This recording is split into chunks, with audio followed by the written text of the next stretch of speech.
This is video number 42, and in this video we will study chemical properties of aqueous solution of ammonia. First of all, what is the meaning of aqueous solution of ammonia? Ammonia being highly soluble in water, it dissolves in water and results in the formation of a weak base, that is ammonium hydroxide, which partially dissociate in water to give us ammonium ion and hydroxyl ion. Being basic in nature, it will react with acid to form salt and water. Ammonium hydroxide, when reacts with acid HCl, it forms NH4Cl, that is ammonium chloride. Along with that, water is formed. With nitric acid, that is HNO3, it forms ammonium nitrate and water. With sulfuric acid, it gives us ammonium sulfate, that is NH4 twice SO4 plus H2O. Next property is reaction of aqueous solution of ammonia with soluble metal salts to form insoluble precipitate of their respective metallic hydroxide except sodium and potassium. Students, these reactions we have already done in chapter number 4, that is analytical chemistry.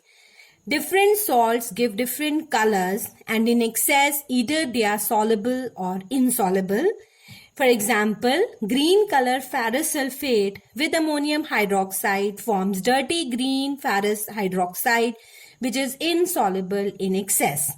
Yellow color ferric chloride, when react with base ammonium hydroxide, it forms reddish brown ferric hydroxide, which is insoluble in excess of ammonium hydroxide. Lead nitrate, when dissolved in ammonium hydroxide, it forms gelatinous white precipitate of lead, which is insoluble in excess of ammonium hydroxide. Zinc nitrate, when reacts with ammonium hydroxide, it forms white gelatinous zinc hydroxide, which is soluble in excess of ammonium hydroxide. Blue color copper sulfate, when reacts with ammonium hydroxide, it forms pale blue precipitate of copper hydroxide, which is soluble in excess of ammonium hydroxide.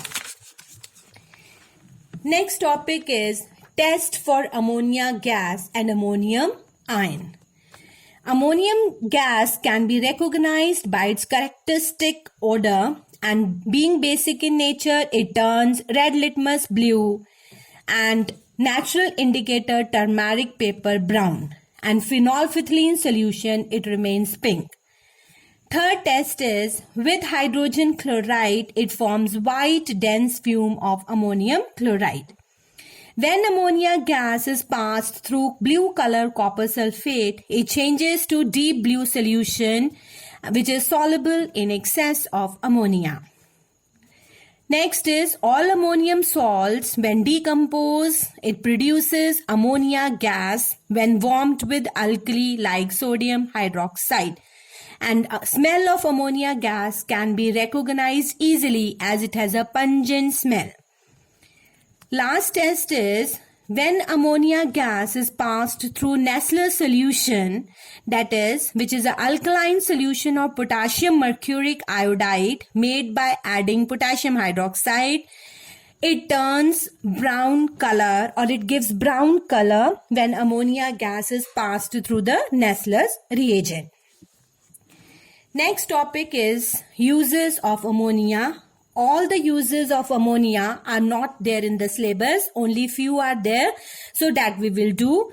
First use of ammonia is liquid ammonia is used as a refrigerant. Liquid ammonia is used as a refrigerant because it has the ability to absorb a lot of energy, and this heat is taken from the surrounding, making the body's temperature lower down. On the other hand, anhydrous ammonia is a clear, colorless liquid under pressure, but it evaporates rapidly and produces cooling effect, and thus it is used as a refrigerant. The main refrigerant which is used earlier was Freon, which contains chlorofluorocarbon, but one of the major drawback of CFC was that it depletes ozone layer and contributes to global warming.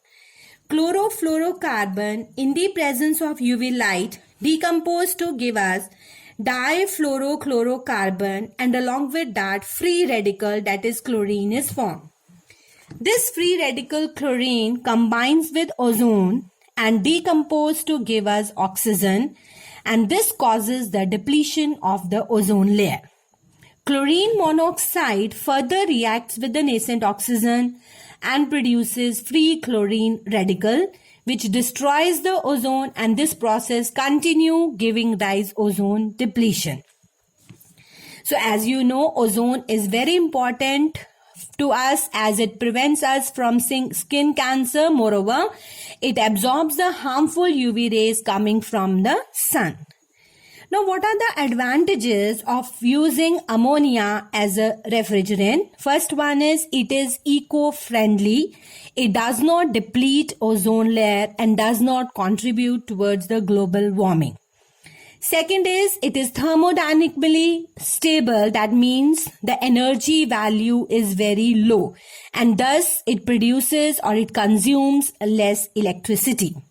Third, ammonia has a characteristic odor, so if any leakage is there, it can be easily identified and rectified. Ammonia has only one disadvantage by using as a refrigerant. It is not compatible with copper, so it cannot be used in any system which is made up of copper pipes. As ammonia is poisonous in high concentration, although it is easily detectable.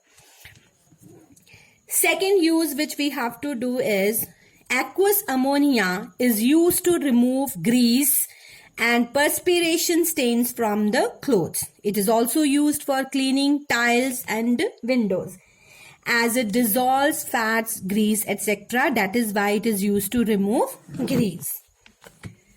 Next is ammonia is also used in the manufacture of nitrogenous fertilizers like ammonium sulfate and diammonium hydrogen phosphate, ammonium nitrate and urea.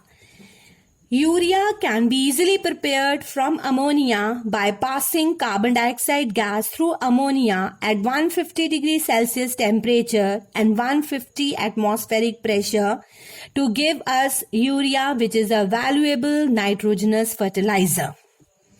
Second is it is also used in the manufacture of explosive like ammonium nitrate, which decomposes to give us dinitrogen oxide, and along with that water vapors are formed, and this reaction does not leave any residue behind. Then C part, other ammonium compounds such as ammonium carbonate. It is used as a smelling salt for reviving a fainted person. Ammonium chloride is used in the dry cell and in the preparation of nitrogen gas. And students, D and E part is not there in the syllabus. So with this, chapter number 9 is completed. Thank you.